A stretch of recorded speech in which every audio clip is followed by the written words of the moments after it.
Hello, and welcome back to Old School Nana. I'm Nana. This is my home. It's an old 1930s rock schoolhouse. We love it here out in rural northeast Oklahoma. And golly, I have a special treat for you guys today. Well, at least I think it's special. And I really hope you'll stick with me and join today as I bring out an artifact that is a treasure trove of history about this old schoolhouse, about this property that we see right here. So, without any further words, let's just come on in. Y'all come on in. I was so tickled when the realtor handed us this book and admonished us that, you know, it always has to go with the schoolhouse if we were to ever sell this place, which, by the way, we don't intend to do. But anyway, it is the district clerk's record. And you can't see it, it's very faint, but it says Russell Creek District number 4, Craig County, Oklahoma. Well, anyway, in here is just, oh my, it's just amazing. First of all, we see, I'll see if I can, turn these pages very gently. Record of the school district board meetings. So school board meetings, those of us who are or were educators, we know about school board meetings. And they're handwritten. This one's dated March the 28th of 1940. And again, I know you can't read it and I don't expect you to, but I'll read the first couple of lines. Meeting called to order by Director Mr. Harley Blankenship. The officers were all present. The clerk read the minutes, all of this. So they followed Robert's Rules of Order, by the way, because they talk about making motions and seconding motions. And so there are several pages of school board meeting notes that end when the school was shut down in 1952.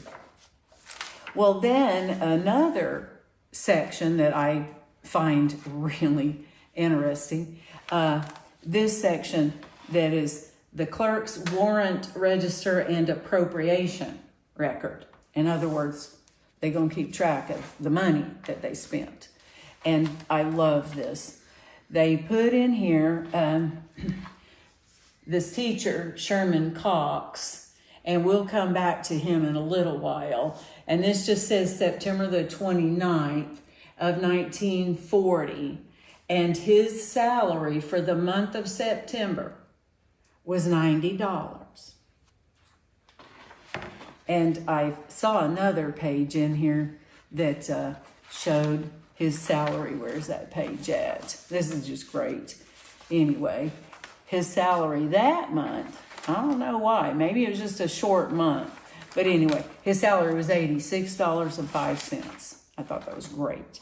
So there's all kinds of just amazing, amazing history here of, the various school board meetings and the money that was spent, the teachers that were employed and the salaries that they were paid at the time. I will tell you that it says that Mr. Sherman Cox, his degree was life. Yeah, he had a degree in life. Well, anyway, that's this part. I wish I had time to just show you every page because I'm hoping that you're as thrilled with history as I am. Maybe you're not, but I hope you'll stick with me because I have some cool stuff to show you. Well, this is a copy of a newspaper article. Now, this newspaper article is dated, it's the 4th of July of 1900. And in the background of this picture, I hope you see it, is the original schoolhouse, the original building that was set right here on this same spot near the creek that's called Russell Creek. But just a little, I just want to read you a little bit of it. It says, our celebration of July 4 was a grand success. It was the greatest of July 4th celebrations ever witnessed in this part of our country. It says a great many people came and enjoyed a feast of patriotism and good fellowship. And nature loaned them a helping hand because they had a little bit of rain on the 3rd and it settled the dust. And boy, oh boy, did we get some dust out here.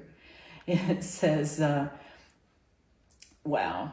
Now it does say, as a result, one of the biggest crowds that ever assembled at the picnic grounds on Russell Creek, Indian Territory, gathered there for the 4th of July. And it says that they had red hot taffy and a ball game and patriotic speaking and a brass band. I mean, it was quite the get together here. And well, anyway, Indian Territory. Okay, notice that, because in 1900, Oklahoma wasn't even a state yet. Well, anyway, that was the first building. Well, that building burned down. And so the next building was this one. And I know you can't see it, but in faint handwriting, it says the old. So this building was constructed of just lumber, you know. Well, I want to read a little bit about this building. Now, this paper came out of a microfilm in Chautauqua, Kansas, dated February the 2nd, 1939. Now, this old Russell Creek schoolhouse stood for nearly 40 years. It was built by pioneers of lumber growing beside the Neosho River, and it ends up being sold at public auction to a man named Will Fromm to be used as a barn.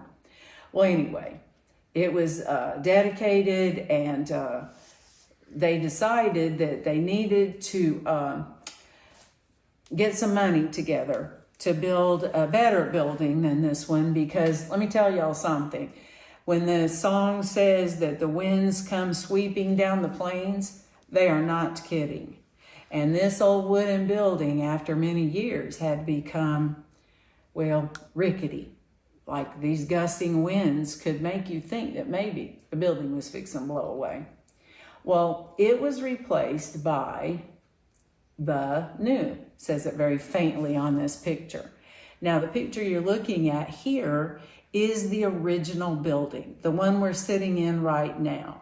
It does look a little different out front, because out front right now, there's like a porch overhang and there are eaves. And you can see in the original picture that the eaves were barely past the stone, the rock walls.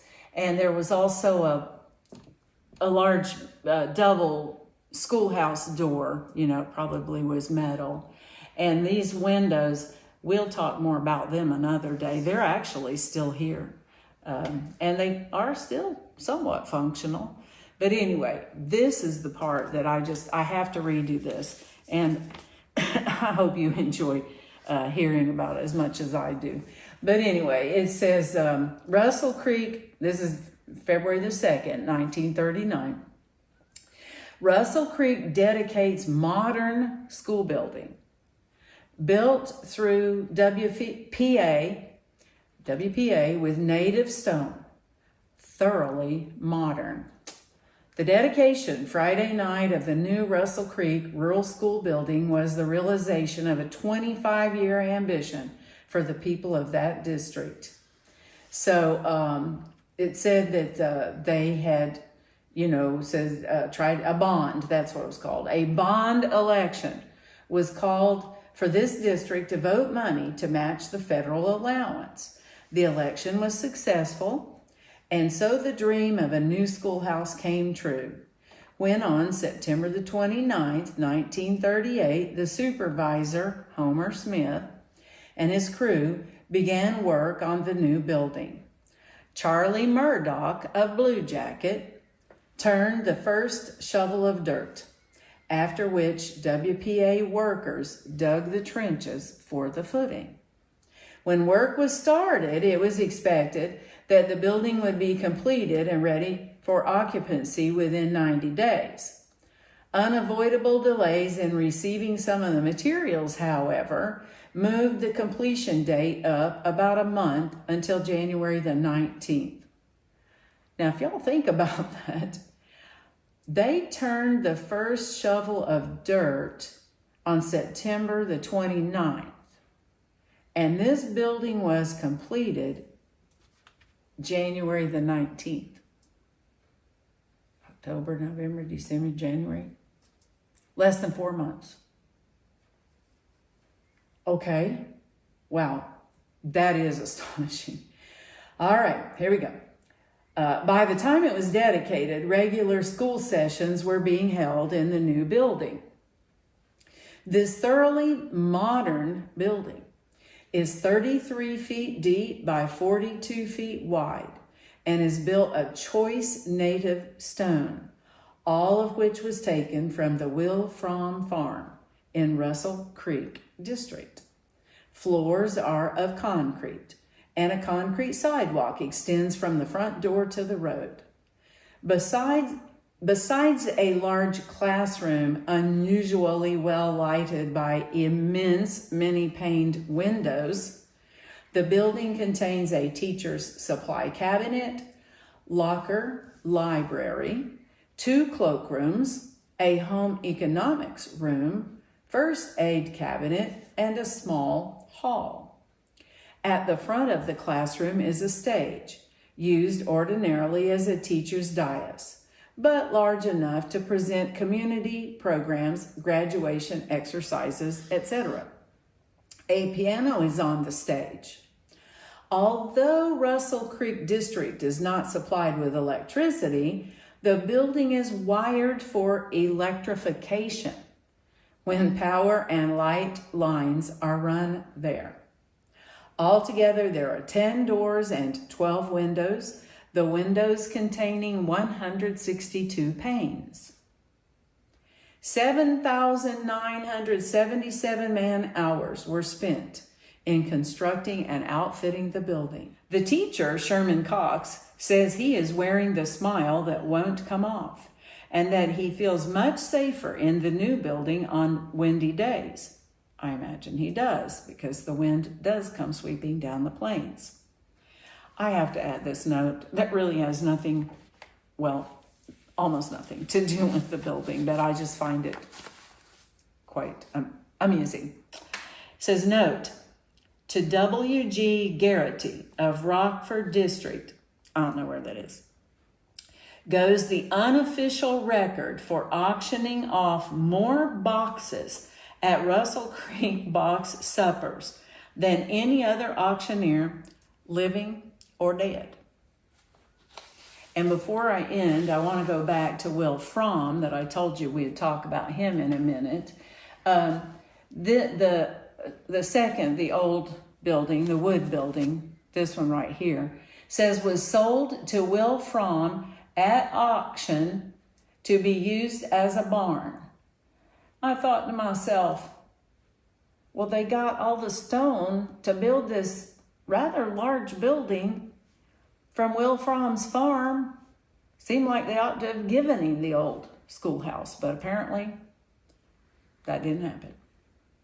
Anyway, I really, really appreciate you joining me today, and I hope that you enjoyed this little trip back in time, and that you can appreciate this old historical artifact that goes with this school building that I love and live in.